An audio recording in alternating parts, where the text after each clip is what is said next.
Quiet Place Day 1 was directed by Michael Sarnowski and released in theaters this weekend. This is a prequel to A Quiet Place and A Quiet Place Part 2, directed by John Krasinski, and this stars Lupita Nyong'o of course, Black Panther fame, and Joseph Quinn of Stranger Things fame, in a quiet place setting in a big city. This is, of course, day 1 of the invasion of these monsters, and this review will contain spoilers, so if you haven't seen day 1, definitely watch out for spoilers. I'm going to be getting into it right there, and yeah, let's have a good old time reviewing this movie, because I am a huge fan of the Quiet Place movies.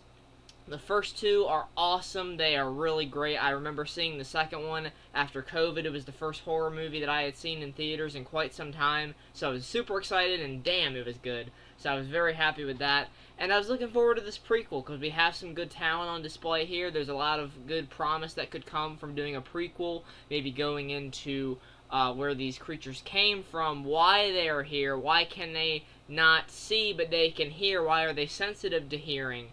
How did people first adapt into learning that that was their weakness? Well, I hate to break it to you guys, but I was unfortunately disappointed with Quiet Place Day 1. I don't think this movie is bad at all. I just think it was kind of underwhelming for the premise that we were given, okay? This is supposed to be day 1. We are getting the invasion of these creatures. We're going to see how society falls, and it kind of is a letdown, I'll be honest. So, the creatures land in the city during Sam being there because she's a cancer patient who is actually past the day that they gave her for living. So, she's kind of living on borrowed time here. And she's got her cat there named Frodo, which we'll talk about more in spoilers, with her, and she sees, of course, the same thing that we see in part 2 with the meteors crashing down and these creatures start coming out and killing people. And honestly, it was cool when that first happened. When you get those really tense moments of her trying to run away, and there's explosions and the dust and everything, and people getting swiped at by the monsters and stuff like that. But where the movie doesn't follow up on that is the exploration of what people did immediately. How did everything immediately fall apart? Because we get a cut to black after Sam is knocked out, and then we are all of a sudden, I don't know how many days have passed at this point since she's been knocked out, or if any days have passed, but people have hunched down and they've now learned that they cannot make a sound and that they cannot hear, or that the monsters cannot see. How did they figure that out that quickly? That's all I'm wondering. Now, I will say that our characters, they have great performances. Lupita's great. Joseph is great. I wouldn't say that I cared about them to the extent that I did the Abbott family. And look, I'm not biased. This is the AGOIT Abbott channel. I get that. You might think I'm biased. I'm not biased. I'm also not biased by my love for Emily Blunt. She's great. But look, I was missing that original family, okay? I was missing Cillian Murphy's character. I was missing that really emotional core that we had in those first 2 movies. Now, this movie has its emotion too, because you have this cancer patient that is living on borrowed time. You have Eric, who meets up with her, played by Joseph Quinn, and they kind of form a bond, and the chemistry is good there. And you have the wholesome bits with the cat, running away from all the chaos and coming back and reuniting. And, it keeps you on your toes. Sure, you don't want to see the cat die. You don't want to see our characters die. You want to see them get through this. The scares are good. The visuals of the movie are really well done. Same with the previous 2 parts, so I can commend them on that. So the direction is really solid. I wouldn't say it's quite John Krasinski level. But, look, I've never seen this guy's other movies. He has directed Pig with Nicolas Cage, which I've still yet to watch, but I'm going to at one point.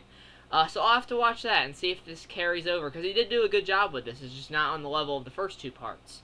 And that's really where I'm going to end this non-spoiler part of the review. I'm giving it a 6 out of 10. It is a bit of an underwhelming addition to the franchise, because it doesn't do everything I think it could with its the potential that it had with that title and the setting, of course, and I don't think the characters are as strong as the first. But it still provides you enough good scares and some nice visuals in there and good performances. So, join me in the spoiler section if you guys want to get in on all the spoilery bits of what happens with our monsters and our characters. So, I'll see you there. So, entering spoilers, I'm going to confirm this right away because I'm sure this is what everyone was worried about. Frodo the cat does end up living. Thankfully, our furry friend does end up getting away from this situation unscathed. Although you kind of have to suspend your level of disbelief a bit because he kind of runs away during when the monsters are attacking. He's right there, he's running away, and then he sprints right on back as soon as, everything is calm, and he reunites with Sam. I'm like, I get that this is a therapy cat, but damn, that is some dedication. Like, shit is exploding. There's cars. Oh my god, there's people getting swiped at and killed. I mean, this isn't a very bloody film, by the way. Like, the first two weren't either, but this movie especially was like, they aren't showing anything hardly when it comes to these monsters swiping and killing people. So I was a bit disappointed by that. But anyway, Frodo just kind of comes back after all that. I was like, damn, this cat is committed to its patient. So, look, commendment on the cat actor for that. Great, or actress, great cat acting there. So, I want to talk about the potential that this movie could have had. Why I gave it a 6 out of 10. Because some of you might think that's a bit harsh. But, look, I was really looking forward to seeing, how the military was going to deal with it. And we do get some of that. We see a military vehicle show up and they're trying to deal with it, but they get killed immediately. But, like, we see some evacuations. We see some bombing of the bridges. And we see them find out that the creatures can't swim.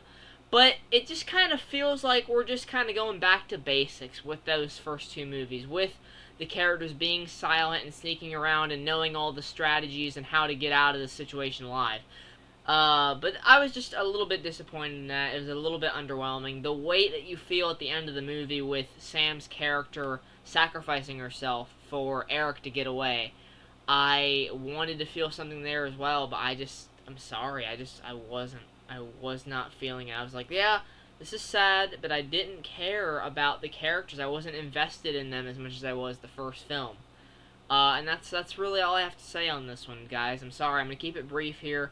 But it's still a good movie to go out and see in the theaters. Like I said, the scares are good. It's going to get you jumping out of your seat. So it's very enjoyable in that regard. And if you just love Lupita Nyong'o and Joseph Quinn, go out and support them because they do really great in this movie. I've always been a fan of Lupita Nyong'o since Black Panther. And she's done some really great work outside of that as well with, like, Us and stuff like that. And Joseph Quinn's doing a great job, too. He's going to be Johnny Storm next year for us in the Fantastic Four movie.